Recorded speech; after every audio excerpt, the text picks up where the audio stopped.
जो दिख रहा है वो सच नहीं, इसे कोई नहीं मानता।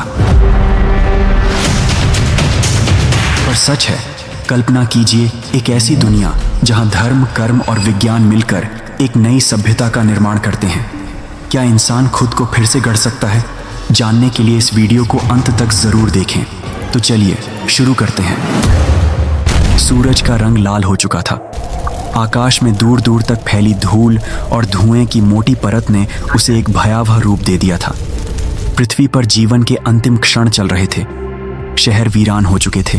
सड़कों पर बिखरी गाड़ियां और जले हुए इमारतों के अवशेष इस बात का संकेत थे कि इंसान ने अपनी ही दुनिया को नष्ट करने में कोई कसर नहीं छोड़ी। हवा में एक अजीब सी गंध थी जलते हुए पेड़ों की, पिघलते हुए धातु की और सबसे भयानक, खत्म हो रहे जीवन की। विज्ञान ने धरती को जितना ऊंचाई तक पहुंचाया था, उतना ही गहरे अंधकार में धकेल दिया था। इंसान ने खुद को ईश्वर से भी बड़ा मान लिया था। उसने न केवल प्रकृति को झुका दिया था, बल्कि उसे अपने हिसाब से बदलने की कोशिश भी की थी। लेकिन प्रकृति को बदला नहीं जा सकता, उसे बस समझा जा सकता है। जब तक इंसान इसे समझता, तब तक बहुत देर हो चुकी थी। पृथ्वी पर चारों ओर विनाश फैल चुका था। महासागरों का जल स्तर खतरनाक रूप से बढ़ चुका था। कई तटीय शहर समुद्र के गर्भ में समा गए थे। कहीं पर विकिरण से जलते हुए इंसानों की चीखें थीं, तो कहीं पर अकाल और महामारी से कराहती भीड़। विज्ञान की शक्ति अब धरती के अंतिम दिनों को बस देख रही थी, लेकिन रोक नहीं पा रही थी। अभी कुछ ही दशक पहले तक विज्ञान और धर्म के अनुयायियों के बीच एक तीव्र संघर्ष चल रहा था।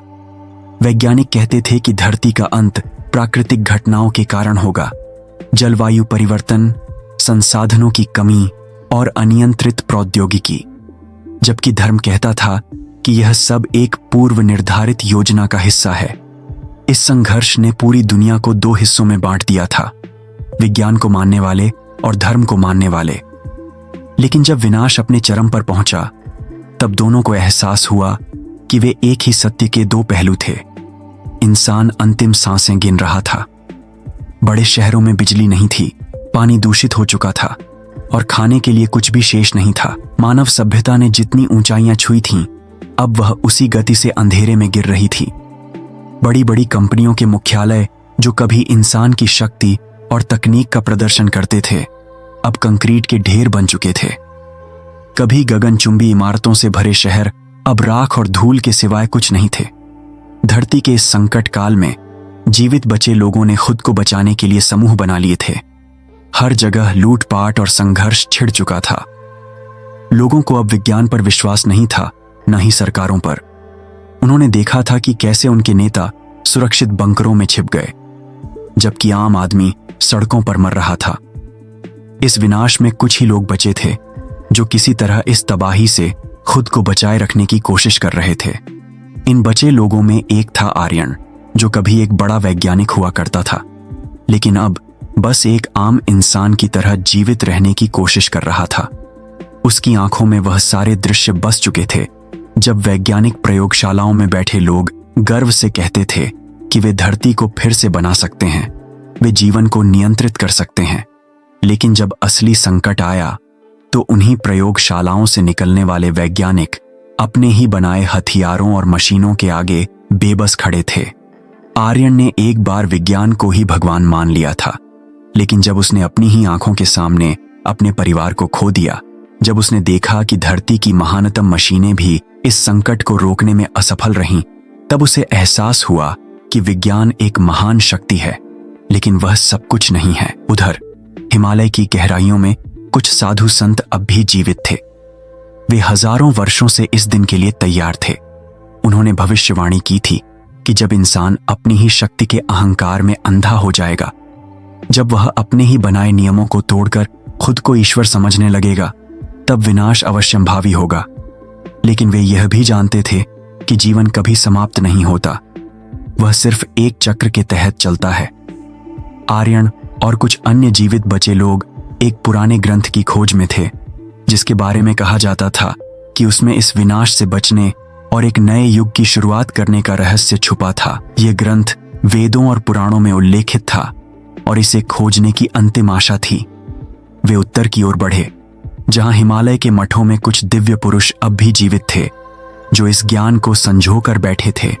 लेकिन समस्या यह थी कि उन्हें वहां तक पहुंचने का रास्ता नहीं पता था। रास्ते में हर जगह तबाही थी, बीमारियां थीं, भूख थी, और सबसे बड़ी बात अविश्वास था। जो भी लोग बचे थे वे अब एक दूसरे को ही मारकर जीवित रहने की कोशिश कर रहे थे। यह दुनिया अब पहले जैसी नहीं रही थी। यह अब बस एक धधकता हुआ नरक थी, जहां इंसान अपने ही बनाए हुए जाल में फंस चुका था। आखिरकार आर्यन और उसके साथी एक प्राचीन मंदिर तक पहुंचे, जहां एक साधु समाधि में बैठा था। उसकी आंखें बंद थीं, लेकिन वह जैसे सब कुछ देख रहा था। आर्यन ने घुटनों के बल बैठकर कहा, क्या अब भी कोई आशा है? साधु ने धीरे से अपनी आंखें खोलीं और कहा, जीवन समाप्त नहीं होता, यह बस एक चक्र है। जो समाप्त होता है वह बस तुम्हारा अहंकार है, जो मिटता है वह तुम्हारी बनाई हुई नकली दुनिया है। लेकिन सच्चा जीवन अब भी शेष है, और वह वहीं से शुरू होगा जहां से तुम्हारी आत्मा पुनः जागेगी। आर्यन को समझ नहीं आया कि साधु क्या कह रहा था, लेकिन उसने पहली बार अपने भीतर एक हलचल महसूस की।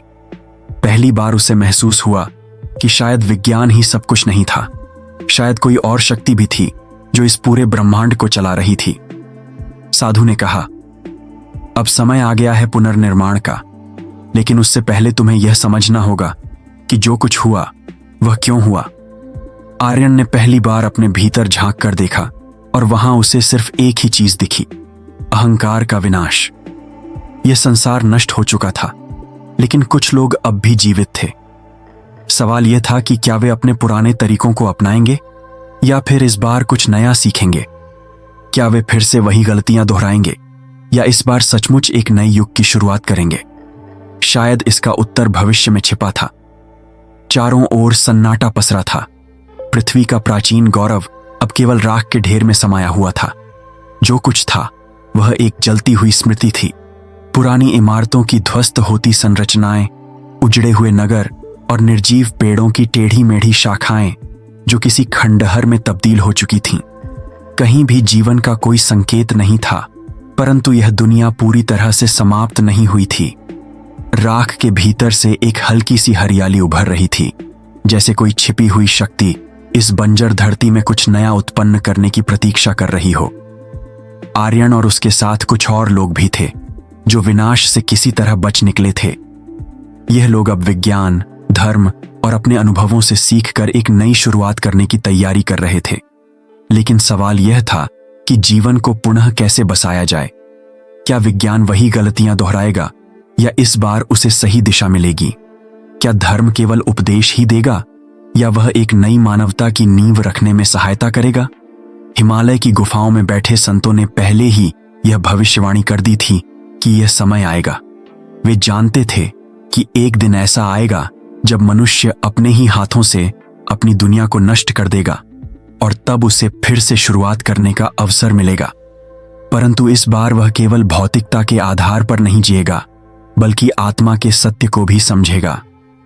आर्यन और उसके साथी उन संतों के पास पहुंचे जिन्होंने उन्हें बताया कि यदि पृथ्वी को पुनः जीवित करना है तो केवल विज्ञान ही नहीं बल्कि प्रकृति के नियमों को समझना भी आवश्यक है। संतों ने भी वही रहस्यमयी पुस्तक का उल्लेख किया जो सदियों से गुप्त रूप से सुरक्षित रखी गई थी।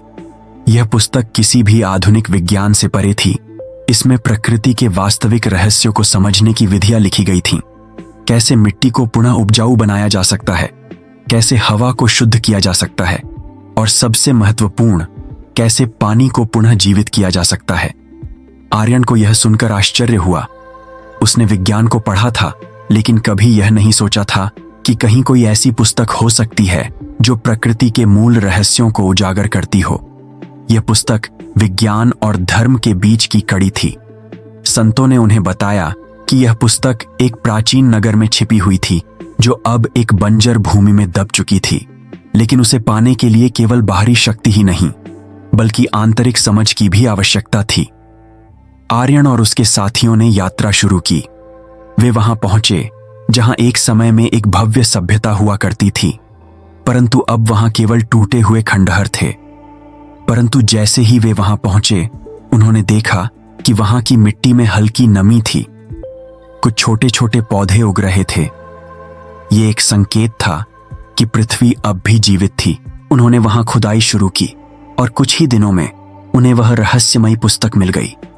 यह पुस्तक किसी साधारण भाषा में नहीं थी, बल्कि इसमें ऐसे सूत्र थे जो प्रकृति के मूल सिद्धांतों को उजागर करते थे। आर्यन और उसके साथी इसे पढ़ने लगे और धीरे धीरे उन्हें समझ में आने लगा कि जीवन को पुनः कैसे उत्पन्न किया जाए। पहली चीज थी जल। पृथ्वी पर जो भी जल बचा था वह दूषित हो चुका था, लेकिन इस पुस्तक में जल को शुद्ध करने की एक अनोखी विधि थी जो किसी भी आधुनिक फिल्टर से अधिक प्रभावी थी। यह विधि जल के भीतर छुपी ऊर्जा को जागृत करने की थी। इसे पढ़कर आर्यन को एहसास हुआ कि विज्ञान ने हमेशा जल को केवल एक रासायनिक तत्व माना, लेकिन यह उससे कहीं अधिक था। यह एक जीवंत तत्व था जिसमें जीवन को उत्पन्न करने की शक्ति थी। आर्यन और उसके साथी इस प्रक्रिया को अपनाने लगे। धीरे धीरे उन्होंने छोटे जलाशयों को पुनर्जीवित करना शुरू किया। जल ने अपनी शुद्धता वापस पाई और इसके साथ ही भूमि भी उपजाऊ होने लगी। लेकिन सिर्फ जल ही पर्याप्त नहीं था। पृथ्वी की मिट्टी अब भी बंजर थी। उन्होंने पुस्तक में पढ़ा कि मिट्टी को पुनः जीवंत करने के लिए केवल रासायनिक उर्वरकों की नहीं, बल्कि ऊर्जा की आवश्यकता थी। इसके लिए वे एक प्राचीन साधना की ओर मुड़े, जिसमें मंत्रों के माध्यम से पृथ्वी की ऊर्जा को पुनः सक्रिय किया जाता था। वैज्ञानिक आर्यन के लिए यह सब एकदम नया था। उसे विश्वास नहीं हो रहा था कि मंत्रों और ऊर्जा का भी कोई प्रभाव हो सकता है। लेकिन जब उन्होंने इसे आजमाया तो परिणाम चौंकाने वाले थे।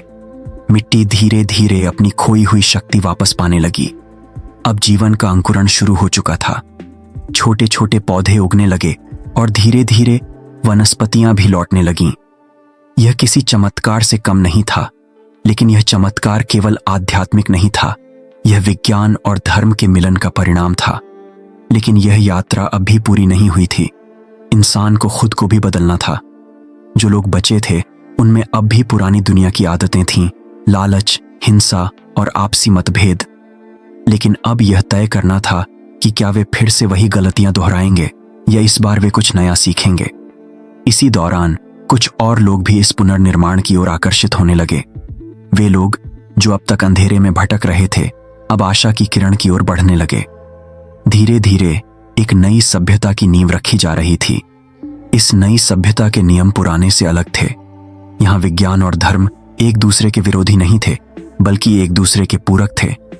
यहाँ जीवन केवल मशीनों और प्रौद्योगिकी पर आधारित नहीं था, बल्कि प्रकृति के साथ सामंजस्य में था। यहाँ शक्ति केवल हथियारों में नहीं थी, बल्कि चेतना और ज्ञान में थी। अब सवाल था, क्या यह नई सभ्यता पहले की तुलना में अधिक समझदार होगी? क्या वे इस बार अपने अहंकार को छोड़कर एक नए युग की ओर बढ़ेंगे, या फिर वे पुनः वही रास्ता अपनाएंगे जिसने पहले भी विनाश को जन्म दिया था? आर्यन अब एक नए द्वार पर खड़ा था। एक ओर अतीत था जिसकी राख अब भी हवा में थी। दूसरी ओर भविष्य था जिसमें एक नया सूरज उगने की प्रतीक्षा कर रहा था। लेकिन यह तय करना अब भी बाकी था कि यह सूरज कितना स्थायी रहेगा। ध्वंस के बाद अब जीवन ने एक नया रूप लेना शुरू किया था।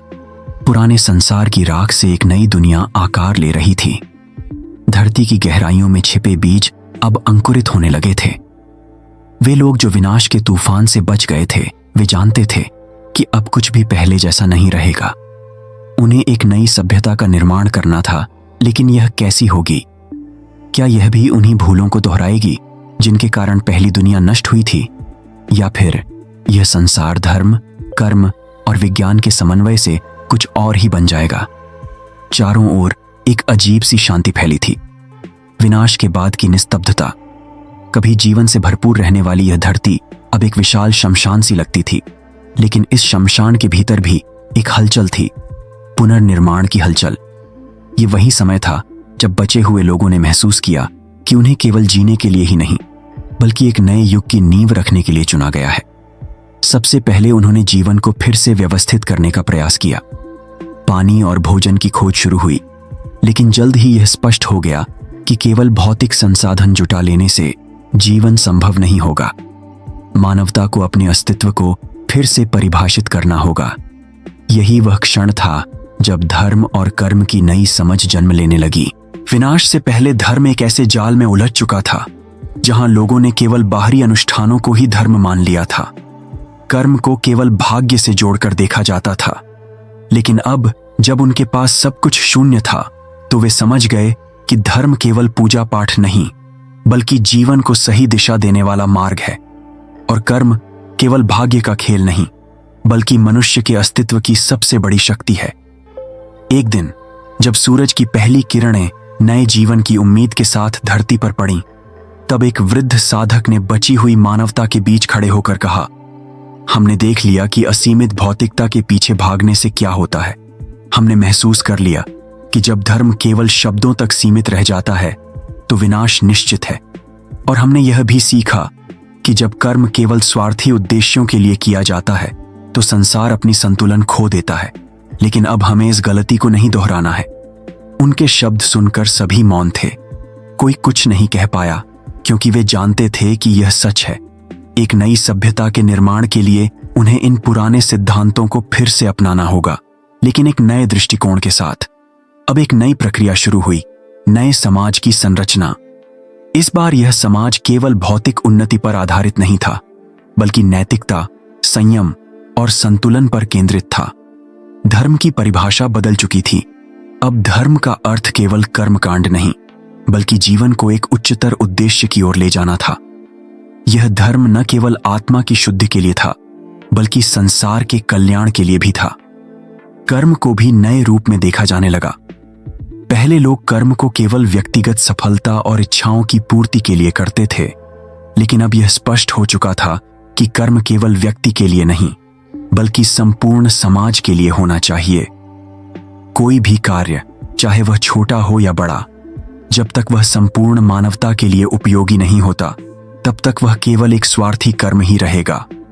इस नई सोच के साथ लोगों ने मिलकर एक नया संसार गढ़ना शुरू किया। खेतों में फिर से हल चलने लगे, लेकिन इस बार वे सिर्फ भोजन उगाने के लिए नहीं, बल्कि प्रकृति के साथ संतुलन बनाए रखने के लिए भी थे। ज्ञान की मशाल फिर से जल उठी, लेकिन इस बार वह केवल भौतिक विज्ञान तक सीमित नहीं थी, बल्कि आत्मिक विज्ञान को भी समान महत्व दिया जा रहा था। बुद्धिमानों ने कहा, विज्ञान हमें बाहरी संसार को समझने में मदद करता है, लेकिन धर्म हमें अपने भीतर की शक्ति से परिचित कराता है। अगर ये दोनों एक साथ हों, तो संसार फिर कभी विनाश के मार्ग पर नहीं जाएगा। और इस प्रकार धीरे धीरे एक नई सभ्यता की नींव रखी गई।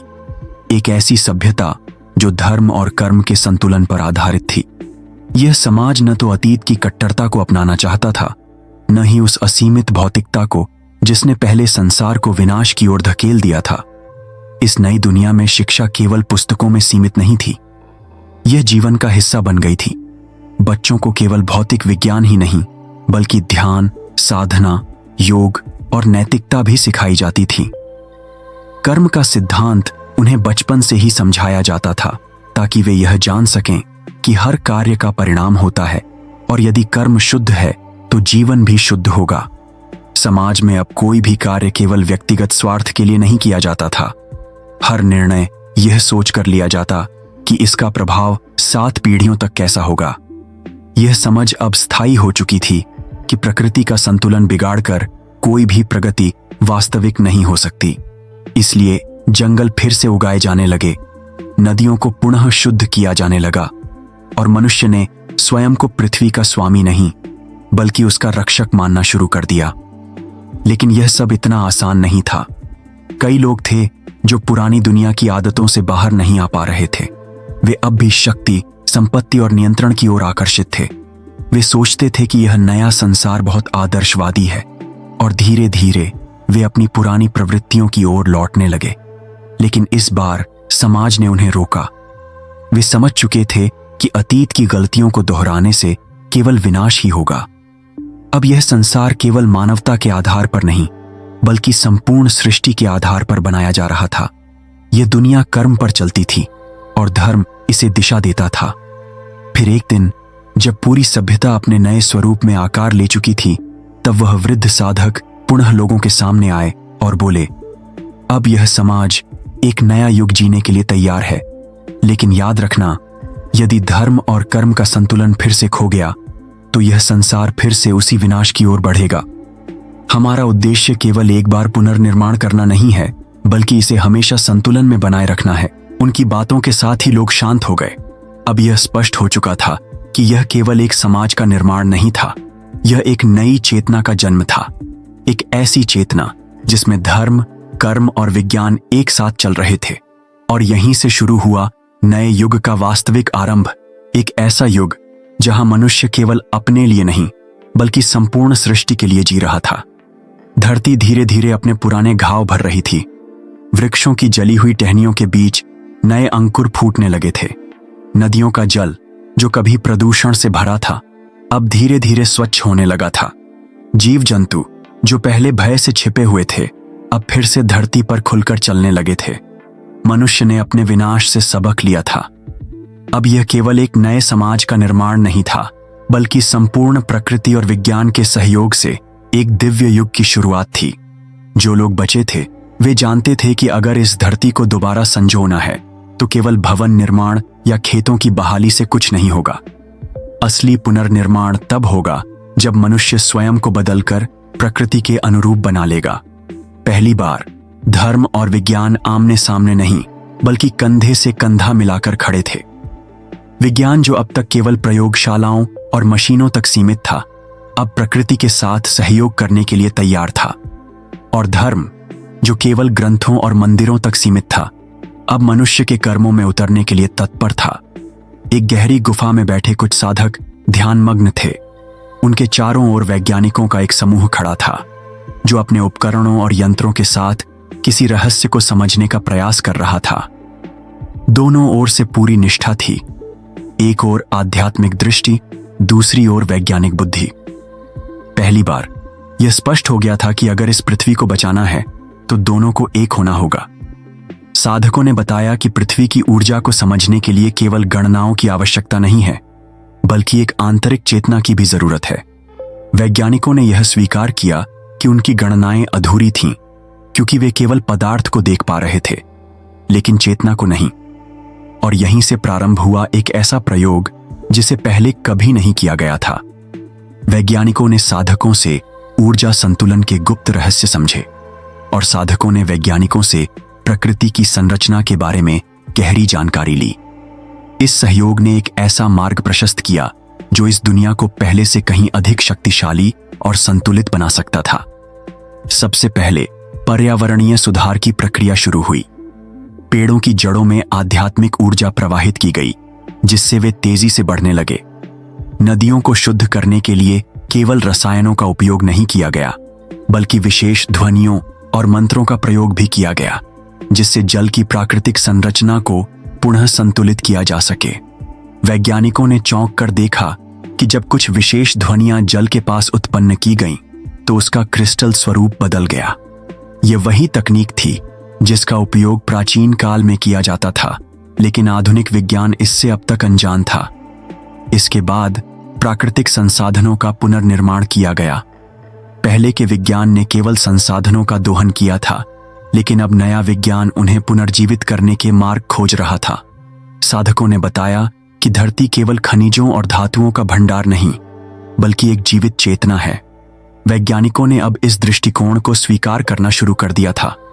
एक नई तकनीक विकसित की गई, जिसमें धातुओं और खनिजों को निकालने के बाद पुनः धरती में ऊर्जा संचारित की जाती थी, जिससे वे धीरे धीरे फिर से उत्पन्न होने लगते थे। अब ध्यान और साधना केवल व्यक्तिगत शांति के लिए नहीं थे, बल्कि धरती के उपचार के लिए भी थे। पूरे विश्व में ऐसे स्थान बनाए गए जहां लोग ध्यान करते थे और अपनी आंतरिक ऊर्जा को धरती के साथ जोड़ते थे। वैज्ञानिकों ने इस प्रक्रिया का अध्ययन किया और पाया कि जब हजारों लोग एक साथ शुद्ध विचारों और संकल्पों के साथ ध्यान करते हैं, तो पृथ्वी की चुंबकीय शक्ति में परिवर्तन आता है। यह वह सत्य था जिसे प्राचीन मनीषियों ने सदियों पहले समझ लिया था, लेकिन आधुनिक विज्ञान इसे अब सिद्ध कर रहा था। नई सभ्यता का आधार अब स्पष्ट हो चुका था। एक ऐसी दुनिया जहां विज्ञान केवल भौतिक प्रगति तक सीमित नहीं था, बल्कि आध्यात्मिक उन्नति के साथ समन्वय में था। पहली बार धर्म को केवल आस्था का विषय नहीं, बल्कि ऊर्जा और चेतना का विज्ञान माना गया। और विज्ञान को केवल मशीनों और गणनाओं का क्षेत्र नहीं, बल्कि सृष्टि के रहस्यों को समझने का साधन समझा गया। संपूर्ण विश्व में अब शिक्षा प्रणाली बदल दी गई थी। अब बच्चों को केवल भौतिकी, रसायन, गणित नहीं पढ़ाया जाता था, बल्कि ध्यान, साधना, ऊर्जा संतुलन और प्रकृति के साथ सहजीवन का महत्व भी सिखाया जाता था। नई पीढ़ी को यह बताया गया कि ज्ञान केवल पुस्तकों तक सीमित नहीं होता, बल्कि इसे अनुभव के माध्यम से आत्मसात करना होता है। लेकिन यह सब इतना आसान नहीं था। पुरानी दुनिया की कुछ बची हुई प्रवृत्तियां अब भी जीवित थीं। कुछ लोग अब भी सत्ता और नियंत्रण की लालसा में थे। वे चाहते थे कि विज्ञान फिर से केवल मानव वर्चस्व के लिए प्रयोग किया जाए, न कि प्रकृति के संतुलन के लिए। लेकिन अब समाज जागरूक था। अब कोई भी शक्ति अपने स्वार्थ के लिए इस नई सभ्यता को पुनः विनाश की ओर नहीं ले जा सकती थी। एक दिन जब इस नवगठित समाज ने पूर्ण रूप से संतुलन प्राप्त कर लिया, तब एक वृद्ध वैज्ञानिक और एक वृद्ध साधक एक ऊंची पहाड़ी पर खड़े होकर इस संसार को देख रहे थे। हमने आखिरकार इसे पा लिया, वैज्ञानिक ने कहा। नहीं, साधक मुस्कुराए। हमने केवल इसे फिर से याद किया है। यह ज्ञान पहले से ही हमारे भीतर था, हम बस इसे भूल गए थे।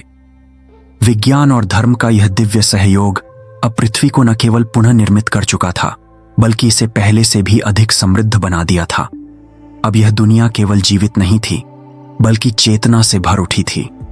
और यह सब संभव हुआ था क्योंकि मनुष्य ने अपनी भूलों से सीखा था और धर्म और विज्ञान को एक साथ लाने का साहस किया था। यहीं से एक नए युग की शुरुआत हुई, एक ऐसा युग जहां पृथ्वी केवल मनुष्यों की नहीं, बल्कि सभी जीवों की थी। जहां विज्ञान केवल मशीनी नहीं था, बल्कि आत्मिक भी था। और जहां धर्म केवल उपदेश नहीं था, बल्कि एक जीवंत शक्ति थी जो संसार को संतुलन में रखती थी। धरती अब पहले जैसी नहीं रही थी। न वह प्रदूषण से ग्रस्त थी, न लालच और युद्धों से जर्जर। आकाश पहले से अधिक निर्मल था। नदियों का जल अब स्वच्छ और जीवनदायी हो गया था। वृक्षों की हरियाली में एक अद्भुत आभा थी, मानो वे केवल प्राणवायु ही नहीं, बल्कि ऊर्जा और चेतना भी संचारित कर रहे हों। लेकिन सबसे बड़ा परिवर्तन तो मानव समाज में आया था। मनुष्य ने अपनी भूलों से सीखा था और अब वह एक नई सभ्यता की ओर बढ़ चुका था। एक ऐसी सभ्यता जहां धर्म, कर्म और विज्ञान का अद्भुत संतुलन था। लोगों की सोच बदल चुकी थी। अब किसी के मन में लोभ, स्वार्थ या अज्ञान का स्थान नहीं था। ज्ञान ही सबसे बड़ा धन बन चुका था और इसे संजोना हर व्यक्ति का कर्तव्य था। पहले जहां समाज व्यक्तिगत स्वार्थों में बंटा हुआ था, अब एक नई सामूहिक चेतना ने जन्म लिया था। लोग एक दूसरे को केवल शरीर नहीं, बल्कि ऊर्जा और चेतना के स्तर पर पहचानते थे। जब कोई बोलता था तो केवल शब्द नहीं, बल्कि उसकी आत्मा की गहराइयां भी प्रकट होती थीं।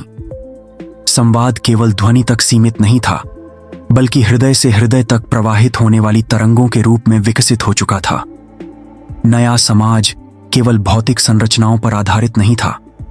अब शहरों की ऊंची ऊंची इमारतों का कोई विशेष महत्व नहीं था, बल्कि हर निर्माण इस तरह किया गया था कि वह प्रकृति के साथ समरसता में रहे। मकान केवल रहने की जगह नहीं थे, बल्कि वे ऊर्जा केंद्र थे जिनका डिजाइन इस प्रकार था कि वे ब्रह्मांडीय तरंगों को संतुलित कर सकें। वैज्ञानिक प्रगति भी एक नए स्तर पर पहुंच चुकी थी। अब मशीनें केवल काम करने के लिए नहीं, बल्कि जीवन को संतुलित करने के लिए बनाई जाती थीं। मनुष्य ने प्राचीन सिद्धांतों को विज्ञान के माध्यम से पुनः खोजा था। अब बीमारियां केवल औषधियों से नहीं, बल्कि ऊर्जा संतुलन के माध्यम से ठीक की जाती थीं। शरीर को एक मशीन नहीं, बल्कि ऊर्जा प्रवाह का केंद्र माना जाने लगा था। साधकों और वैज्ञानिकों ने मिलकर ऐसी तकनीक विकसित की थी जिसमें ध्यान और कंपनात्मक ध्वनियों के माध्यम से शरीर की हर कोशिका को पुनर्जीवित किया जा सकता था। यात्रा के साधन अब केवल भौतिक गति तक सीमित नहीं थे। मनुष्य ने अंततः अंतरिक्ष के रहस्यों को समझ लिया था, लेकिन अब उसकी दृष्टि केवल अन्य ग्रहों पर उपनिवेश स्थापित करने तक सीमित नहीं थी। अब वह जान चुका था कि सच्ची यात्रा बाहर नहीं, भीतर की ओर होती है। इसलिए अंतरिक्ष अन्वेषण के साथ साथ चेतना के उच्चतर स्तरों की खोज भी प्रारंभ हो चुकी थी। ध्यान और साधना के माध्यम से लोग उन ऊर्जाओं से जुड़ने लगे थे जो अब तक केवल पौराणिक ग्रंथों में वर्णित थीं। और सबसे महत्वपूर्ण था धर्म का नया स्वरूप। अब धर्म केवल किसी विशेष पूजा पद्धति तक सीमित नहीं था, बल्कि वह जीवन के हर क्षण में प्रवाहित होने वाला एक सिद्धांत बन गया था। लोग अब किसी देवता की मूर्ति के आगे हाथ जोड़ने के बजाय अपने कर्मों में धर्म को स्थापित करने लगे थे। वे जान चुके थे कि सच्ची भक्ति केवल प्रार्थना में नहीं, बल्कि प्रत्येक कार्य में समर्पण और प्रेम के साथ कार्य करने में है। एक दिन जब यह नया समाज अपनी पूर्णता की ओर बढ़ रहा था, तब एक वृद्ध संत और एक युवा वैज्ञानिक एक पर्वत की चोटी पर बैठे थे। उनके चारों ओर एक दिव्य आभा थी। नीचे पूरी धरती का दृश्य फैला हुआ था, स्वस्थ, संतुलित और दिव्यता से भरी हुई। क्या यह वही दुनिया है जिसे हमने खो दिया था? वैज्ञानिक ने संत से पूछा। संत मुस्कुराए। यह वही दुनिया नहीं है, यह उससे भी बेहतर है, क्योंकि अब मनुष्य केवल प्रगति नहीं कर रहा, बल्कि अपनी आत्मा को भी विकसित कर रहा है। अब वह केवल जीवित नहीं, बल्कि जागृत है। वैज्ञानिक ने आकाश की ओर देखा। तो क्या अब यह यात्रा समाप्त हो गई?